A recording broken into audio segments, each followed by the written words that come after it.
What is going on, guys? Black Quarterback Series, Week 7. Let's get it going. So, hey, if you're new, my name is Keith. I do Black Quarterback Series, and today, we got a lot to talk about, man. Then we got some serious stuff to talk about towards the end of the video, so stay tuned to that. If you've watched football this week, you already know what I'm talking about as far as the serious thing. But let's get into it. So, not like the best slate of games, right? But we're going to start with Houston. So, Houston and Green Bay. So, Jordan Love, 24 for 33, 220 yards, 3 touchdowns and interception. Romeo Dobbs, 8 receptions, 94 yards. Our guy CJ, 10 for 21, 86 yards. The run game was just as important as it was last week. They just wasn't able to get it done. 25 carries, 115 yards, 2 touchdowns. So, my thing with Houston, their offensive line is keeping them from greatness. And shout out to BC. We had a great BC meeting. Black Civilization, like I tell you guys, the last few weeks, you'll learn more about this as we get it going. We're getting the radio station up. It's just a lot of back end stuff when you start a business. You guys know how it go. People who started a business, but this is not going anywhere. But stay tuned. Just stay tuned.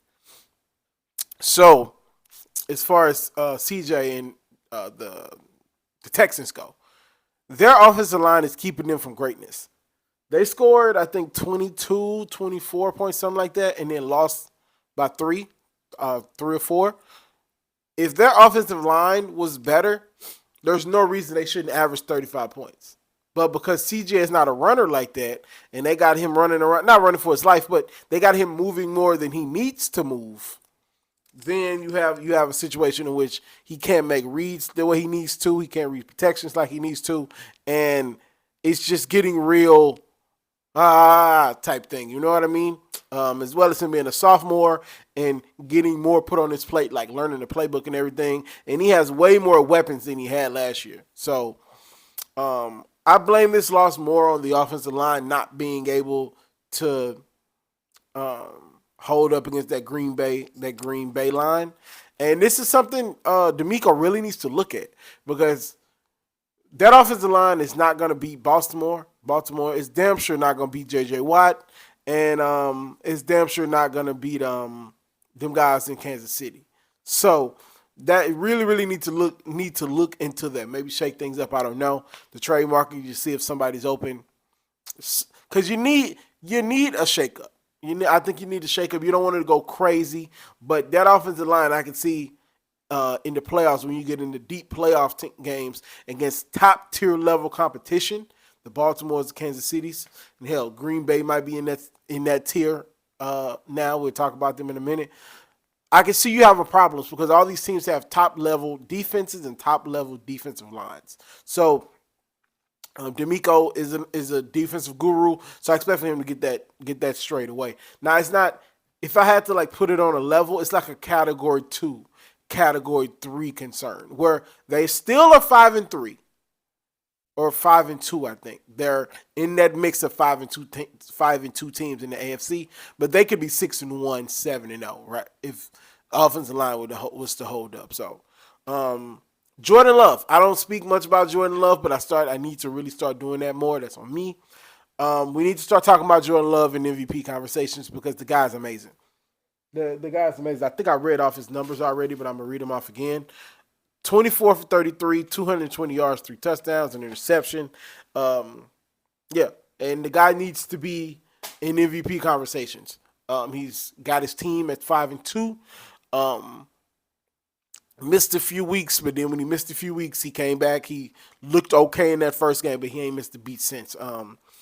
In that who would have thought that bloodbath of division known as the NFC North? Like, I don't think in my lifetime the NFC North has been this much of a bloodbath. Every single team has a winning record, including the Detroit Lions and the Chicago Bears. Like, who would have thought that? So, Jordan Love, phenomenal. I think he's averaged 2 touchdowns in all the games he's played this year. Just absolutely spectacular play. And I'm definitely going to start talking about him more because he needs to be in the conversation with Lamar and Jared Goff. And, yes, Jared Goff. Crazy, right? and himself and a couple of other guys in that MVP conversation. He needs to be in that conversation. So Jordan Love's spectacular players. Houston, not a huge problem, but you need to shore that up like yesterday. So we're gonna get to Philly, who's finally getting their sugar honey iced tea together. So Philly, Jalen Hurts, 10 for 14, 114 yards, a touchdown. Barkley, 17 carries, 176 yards, a touchdown. A.J. Brown just came back on a heater. 5 receptions, 89 yards, and a touchdown. This is what they're supposed to look like. They're supposed to look like the Lamar Jackson, Derrick Henry of the NFC. And that's what they're looking like. Now, granted, they played the Giants, and I forgot who they played last week. They haven't played the top end competition in a while. But they're getting, like I said last week, they're getting healthy. They're putting wins together, and that's really all you can ask for. You can't talk about Nick Sirianni if you're stacking wins. So I'm so happy to see this. This is where you want Jalen Hurts to be at. Between 14 and 25 throws, you don't want him throwing the ball that much. You want him to run. You want him more managing things. When you rely on Jalen Hurts to throw the ball 35, 40 times, that's where you get into interceptions and poor play and all that stuff like that. So this is the sweet spot for him. 14 to 25 passes. I don't know how many rushes he had, but I'm sure he had some tush pushes in here. This is where you want his offense to lay at, and that defense can keep growing, keep improving. They'll be good. Dallas is falling apart. Washington, Jaden Daniels is hurt. So who knows what that situation is? They blew the doors off the Panthers anyway. It was 40-7. So the Eagles are not peaking, but the Eagles are trending up at the right time. So let's get to Kansas City. Before I start with Kansas City, the way we looked at Kansas City the last few years is not the way we need to look at Kansas City now. I know I haven't talked about Kansas City in a few weeks because they've just been winning and it hasn't been nothing interesting. But something interesting I've learned today. Lamar Jackson is 10 touchdowns, 2 interceptions, and I think he's 5-2. He was 6-2 after tonight. And then you got Mahomes, who's 7-0, or I think 6-0, and he's 6 interceptions. He's 6 touchdowns, 8 interceptions, right? But the thing that puts Pat in that level, and I think Lamar's played better than him this year, but the thing that puts him in that top level is what he did yesterday. He threw 2 interceptions. Tip pass and then a wide receiver fell where he was supposed to be, and the 49ers picked it off. But the thing that makes Mahomes special is his ability to turn it on and turn it off when he needs to. This man ran over somebody to get a touchdown and then proceeds to run all over the field and just make some of the best plays you'll see all week. Now, I was looking to come on here and be like, Mahomes ain't top 5. Mahomes is that. I was looking to hate. But if Mahomes going to do this, as far as what he did yesterday, and that defense is going to be spectacular like they was yesterday, even though Brock Purdy pretty much gave the game away with his terrible interceptions. But even still, you got to catch those balls, Baltimore. You got to catch those balls. That's the difference. Kansas City gets those interceptions. Baltimore drops them. So if they're going to play like this, I understand why they're undefeated as far as, and even the refs doing what the refs do. We're not going to get into that, right? So Kansas City is Kansas City. They just find ways to win games. It's like the Patriots. They just find ways to win games, even if the refs helping them, blah, blah, blah. You still got to capitalize off those missteps and the treatment that you're getting. Because we've all seen a rich kid crash out and not be who he's supposed to be, even though he had all the money. So that's kind of the way I see Kansas City. They're cashing in on everything that's been given to them, and they're taking what they need to take. So I wasn't going to cover that game because I thought it wasn't. I thought it was going to be a blowout, and I was going to leave it alone. But Kansas City is playing really well. You can't deny how well they're playing. So, and then Anthony Richardson was 10 for 24, 129 yards, 56 rushing yards on 14 carries. Tyler Huntley, I didn't really do his numbers. He didn't look very good. I'm not even going to put his numbers up on the screen because it's not worth doing that. Not much I can say about the Colts. Anthony Richardson getting it together. I'm guessing. I don't really have a beat on Anthony Richardson. Um, they're 4-3, ironically. So I don't really know. I really don't know what to speak on as far as the Colts. This game was a running base game. It was the Colts versus the Dolphins, and it was such a mid off, right? I'm not going to disrespect these guys because they're pros. So, not the best game of the week, but I thought I would mention it. Also, the Seahawks game, didn't watch it. They ended up winning. They played the Falcons, who's a lot better than we thought they would be. They ended up winning. They're 4-3 on the season now. From the looks of it looked like Geno played okay, but I'm not going to give you guys a big, deep breakdown when I didn't watch it. So they won. Here's his stats. And so if you guys don't want to hear about Deshaun, leave the video because I'm probably going to say some things that's going to upset you. So if you don't feel that way and you just have your stance on Deshaun already, I'll see you guys later on. I'll see you guys later on and have a good day. But the men who want to stay, and we'll talk about Deshaun. So, and I'm going to cut this out to an individual video. Deshaun was at the top of his game, 24 against Kansas City a few years ago. It seems like years ago. And so they lost the lead to Kansas City, and his career has never been the same, right? He wanted, rightfully so, he wanted to leave Houston because it was a shit show. He shouldn't have signed that big contract and then tried to get out of it.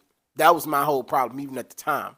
He shouldn't have tried to sign that big contract and then leave. He should have just hit free agency.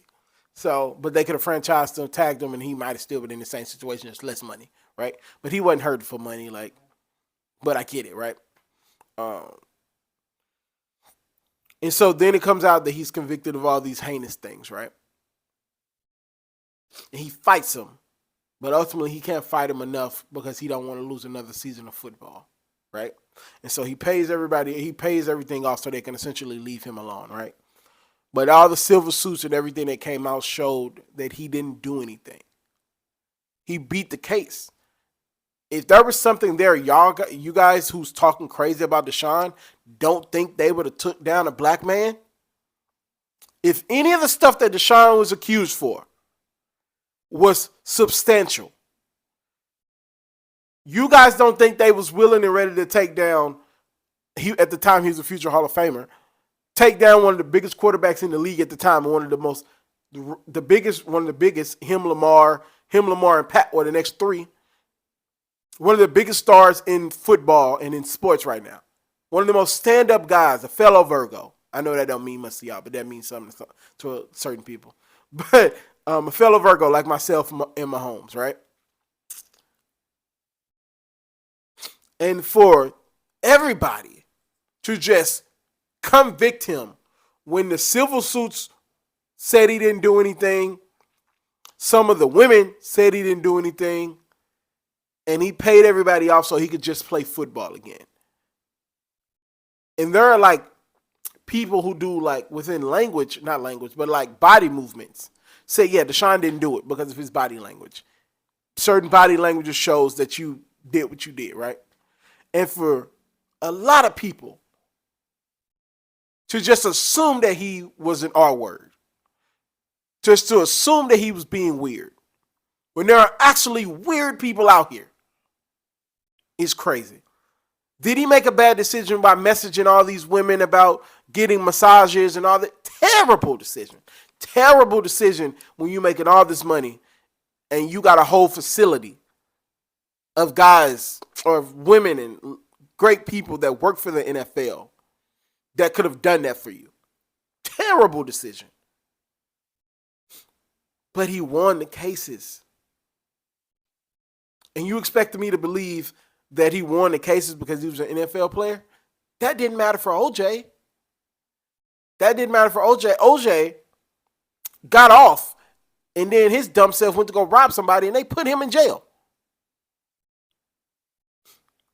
Ray Rice's wife took him back after that. And the NFL's been trying to make up for that ever since. Now, do I think Deshaun's perfect? No, I don't think Deshaun's perfect. He's an NFL quarterback. I don't think he's perfect. Did he come on to these women? Probably. I think so. But as far as to say that he did all these nasty and heinous things, I just don't believe that. With the history of men in this country, history of black men in this country, I don't believe that he did all that, right? And so with that setting the stage, right? Deshaun tears his Achilles, right? And I think effectively has ended his career, right? You can say what you want to, whether that's a good thing or a bad thing for him. I don't think it's a good thing for him, but I think mentally he has to leave. You're a piranha now. I remember Shannon talking about something about tolerance in play. His play is not high enough to tolerate the backlash that he's going to get. And it's Cleveland being Cleveland. They didn't even play Jameis Winston yesterday. They're just allergic to winning. I feel bad for Myles Garrett. I feel bad for Denzel Ward. They're making millions of dollars, and we shouldn't feel bad for them. But they're putting their bodies and lives on the line for that defense. They could have had one of the best defenses of all time if they just had competent organizational quarterback play. And to see their careers just being lost to time because of the offensive side of the ball, it's tragic. It's tragic. And I'm gonna support Deshaun just like every other human in that locker room is supporting Deshaun. Because if Deshaun was a terrible human being, I feel like a lot of his teammates wouldn't have took up for him like they did. And as a human, you don't want to see somebody tear their ACL and like, the man's already broken. What's like Myles Garrett said, I'm not going to kick the man while he's down. So I'm going to leave you guys with what Jameis Winston said, and I'm out. Talk to you guys next week. I was taught to love no matter the circumstances, especially for people who do right by you. I'm grateful that I had a chance to serve the Son, but I am very upset with the reaction to a man that has had the world against him for the past 4 years, and he put his body and life on the line for this city every single day, regardless of your perception, regardless of what you thought should happen with him. He committed every single day that I've been here to be the best that he can be for this team. And I know I come from the deep south, Birmingham, Alabama, Belsham, Alabama. So I know the standard that hungry fans want. But the way I was raised, I will never pull on a man when he's down. But I will be the person to lift him up. And that, all of us have unique experiences. All of us have circumstances, conditions, and facts that we face every single day. And I pride myself in being a man of increase and being a man that wants the best out of everybody. I tell myself every morning what I want for myself, I want for everyone. And I do not want the treatment that Deshaun Watson has received from these passionate fans. I know you love this game. When I first got here, I knew these were some amazing fans. But Deshaun was treated badly. And now he has to overcome another obstacle. So I'm going to support him.